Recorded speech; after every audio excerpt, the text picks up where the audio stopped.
Operation सिंदूर शुरू करके 9 minutes में टारगेट रीच हुआ सर। నాకు అర్థం కాలేదు సార్. सर 3 डेज में आके लेके आके आगे बिठा दिया। दैट्स our जवानों। భయ్యా రీసెంట్గా చూసినాం భయ్యా ఇన్స్టాగ్రామ్ అని ఫేస్బుక్ అని అన్ని సోషల్ మీడియాలో ఇప్పుడు ఈ వీడియో అయితే ట్రెండింగ్లో అయితే ఉంది భయ్యా. అదే బాలయ్య గారి అండ్ బోయపడి గారి హిందీ లాంగ్వేజ్ స్పీకింగ్ అంటే దీన్ని ఇప్పుడు బాగా ట్రోల్ చేస్తున్నాం భయ్యా. హిందీ వాళ్ళంటే ఏదో అనుకోవచ్చు కానీ భయ్యా మన తెలుగు వాళ్ళు ట్రోల్ చేయడం మాత్రం చాలా అంటే చాలా దరిద్రంగా అయితే ఉంది భయ్యా. ఇలా ఎందుకు జరిగిందంటే రీసెంట్గా బాలయ్య గారు అండ్ బోయపడి ఇద్దరు కలిసేసి అఖండ 2 మూవీ ప్రమోషన్ కోసం నార్త్ ఇండియాకి వెళ్ళారు భయ్యా. సో పాండే రేంజ్లో సినిమా తీసుకెళ్ళాలి కాబట్టి అక్కడ ప్రమోట్ చేసిన వర్కౌట్ అవుతుందని చెప్పేసి ముందుకైతే జరగడం అయితే తెలియదు భయ్యా. ఇప్పుడు వీళ్ళు చేసిన ఏంటంటే అదే కానీ ఇక్కడ అర్థం ఏంటంటే వీళ్ళిద్దరు హిందీ మాటది ఇప్పుడు ట్రోల్కి బాగా గురి అవుతున్నాయి. ఇన్స్టాగ్రామ్ చూస్తే మొత్తం రచ్చ మొత్తం ఇదే ఉంది భయ్యా. బోయపాడి వచ్చి కూడా ఎలా చెప్తారు భయ్యా బీచ్ మే హమ్మే ఖర్దియా అని చెప్పేసి అంటూ ఉంటారు. బాబు అంతేనా అని చెప్పేసి బాలయ్యని చూపిస్తామంట కానీ అక్కడ అవునండి అని చెప్పేసి అన్నట్టుగా ఆయన తలుపుతూ ఉంటారు అంట. సో దీన్ని మొత్తం ట్రోల్ గట్టిగా వేసినామంట. ఎలా ఉందంటే వీళ్ళు హిందే రాదు ఎందుకు వచ్చారు బాబు ప్రమోషన్ అన్నట్టుగా క్రియేట్ చేశారు భయ్య. ఈ హిందువులు అయితే మొత్తం ఇక పండుగ చేసుకుంటున్నారు భయ్య వీళ్ళని చూసేసి. ఇక ట్రోల్ అయితే మామూలు నడచలేదు. ఒకసారి మీరు ఇన్స్టాగ్రామ్ ఓపెన్ చేస్తే మీకే అర్థమవుతుంది. కానీ అర్థం ఏంటంటే వాళ్ళు చేసి అంటే ఒకటి ఉందనుకుందాం భయ్య కానీ తెలుగు వాళ్ళు చేయడం అయితే మరీ అన్యాయం ఉంది భయ్య.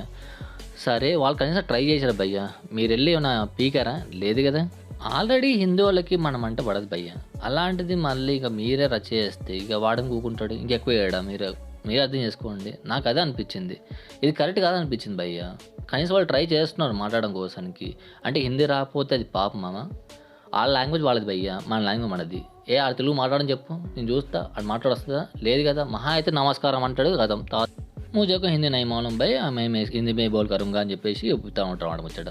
సో అంతకంటే ఇంకేం జరగదు కదా. కనీసం మన వాళ్ళు హిందీ అర్థం చేసుకోగలుగుతారు భయ్య. ఆ తెలుగు ఐదులోకి అర్థమవుతుందా లేదు కదా. మరి ఎందుకు భయ్య ఇంత రచ్చ చేస్తా నాకు అర్థం కడతాను. ఇది కరెక్ట్ కాదు. మన వాళ్ళని మనమే తక్కువ వేసుకుంటే ఇక బయటకి మనక చులకన అవుతాం భయ్య. వాళ్ళు పెద్ద తోపు అనుకుంటారు. బాహుబలి తర్వాతనే భయ్య మనకు తెలుగు వాళ్ళకి క్రేజ్ పెరిగింది. అప్పటిదాకా మన చిన్న చూపు చూస్తున్నారు కదా భయ్య. ఇప్పుడు మన తెలుగు వాళ్ళు అదే వెళ్తూ ఉన్నారు. ఇలాంటి టైంలో మీరు ఇది పెట్టుకుంటే కరెక్ట్ కాదని నా అభిప్రాయం భయ్య. చాలా రాంగ్ వే.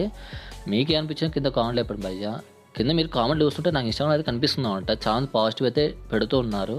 ఈ ట్రోలర్సే కొంచెం ఈ విధంగా చేస్తున్నారు కానీ మిగతా అయితే కొంచెం బెటర్గానే సపోర్ట్ అయితే ఇస్తున్నారు భయ్య. వాళ్ళకైతే కొంచెం థ్యాంక్స్ అని చెప్పొచ్చు. ఏది ఏమైనప్పటికీ భయ్య హిందీ వాళ్ళ ముందు తెలుగు వాళ్ళు తక్కువ అవ్వకుండా చూడడానికి ట్రై చేయండి భయ్య. కాలం ఉండి ఈ సినిమా హిట్ చేయండి బెటర్ ఇవ్వండి బాగుంటుంది. దీని అమ్మ జీవితం వాళ్ళకి పగిలిపోవాలి. తెలుగు సినిమా అంటే ఇదిరా రేంజ్ అనేట్టుగా క్రియేట్ చేయాలి. హిందీ మన భాష ఏం కాదు కదా భయ్య. పక్క లాంగ్వేజే కదా. మన భాష ఏంటిది తెలుగు రాకపోతే తప్పనాలి కదా. హిందీ లాంగ్వేజ్ పట్టుకొని అది పెద్ద గొప్ప లాంగ్వేజ్ అట్టుగా క్రియేట్ చేయడం నాకైతే నచ్చలేదు భయ్య. మీకే అనిపించి కింద కామెంట్ చెప్పండి. బాలయ్య గారు చేసింది అయితే తప్పైతే కాదు. వాళ్ళు కనీసం అక్కడ దానికి వెళ్ళి మాట్లాడడానికి ట్రై చేశారు. మనకు ఆ సీన్ కూడా లేదు కాబట్టి మోసుకొని సపరేట్గా ఊకోండి. ఎక్కువ వరకు ట్రోల్ అయితే క్రియేట్ చేయకండి భయ్య. అది మంచిది కాదు. మన తెలుగు వాళ్ళకి మంచిది కాదు. థ్యాంక్స్ ఫర్ వాచింగ్ భయ్య. వీడియో నచ్చితే కొంచెం లైక్ ఇవ్వండి అండ్ ప్లీజ్ సబ్స్క్రైబ్ ఛానల్. జై హింద్.